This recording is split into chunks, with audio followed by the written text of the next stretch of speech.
নমস্কার বন্ধুরা, জিজিএইচ food corner থেকে আপনাদের স্বাগত। আজ আমি পেঁপের একটা নতুন রেসিপি তৈরি করে দেখাবো। দেখলে হয়তো ভাববেন পেঁপে দিয়ে আবার কি দুর্দান্ত রেসিপি হয়, তবে একবার ট্রাই করলে বুঝবেন।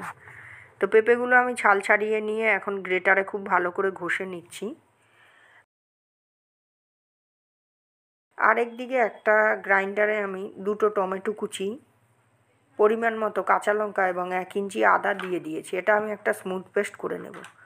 এবার কোরানো পেঁপের মধ্যে আমি কিছুটা মৌরি দিয়ে দিলাম, আর আমি 1 কাপের মতো ছোলার ডাল বেটে রেখেছিলাম সেটাও দিয়ে দিলাম, পরিমাণ মতো লবণ, সামান্য একটু হলুদ দিয়ে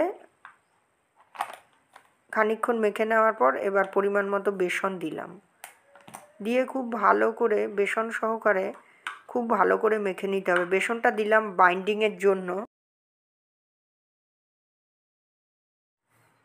তারপর এবার সব ভেজে নিতে হবে। লাল করে দুদিক খুব ভালো করে ভাজা হওয়া অবধি নেড়ে চেড়ে উল্টে পাল্টে লো টু মিডিয়াম ফ্লেমে ভেজে নিতে হবে।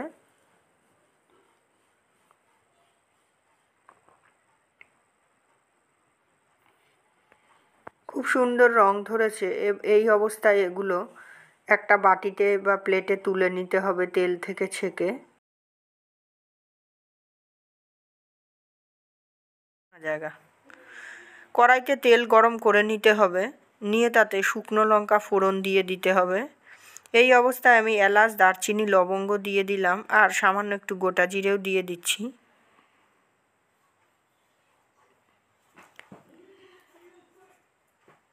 ফোড়নটা খুব ভালো করে গন্ধ বেরোনো অবধি ভেজে নিতে হবে।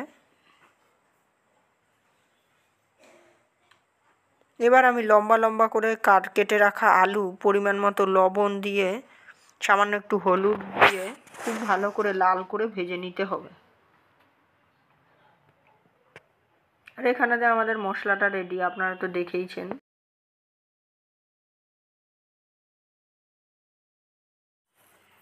এই মশলার মধ্যে 1 চামচ জিরের গুঁড়ো আমি দিয়ে দিলাম, আর 1 চামচ ধনের গুঁড়োও দিয়ে দিলাম, আর সামান্য একটু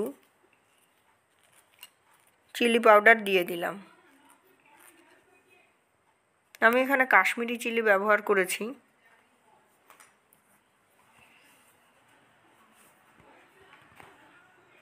খুব সুন্দর রং ধরেছে। এবার আমি তৈরি করে রাখা মশলাটা দিয়ে দিলাম।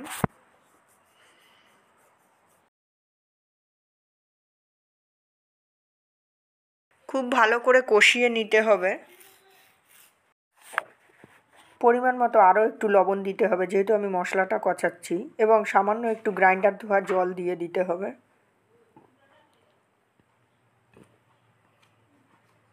আপনারা চাইলে পেঁয়াজ রসুন দিয়ে করতে পারেন, তবে নিরামিষের দিনে ছিল, তো আমি সেই উদ্দেশ্যে নিরামিষই রান্না করেছিলাম। এবার ঢাকনা বন্ধ করে তেল বের হওয়া অবধি কষিয়ে নেওয়ার পর ঢাকনা খুলে দেখুন সেদ্ধ সেদ্ধ হয়ে গেছে। হালকা হাতে নেড়ে নিতে হবে, নিয়ে পরিমাণ মতো গরম জল দিয়ে দিতে হবে।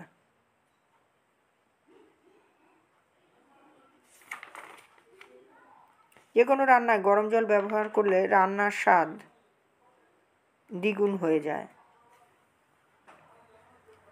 হোপ আপনারা অনেকেই জানেন।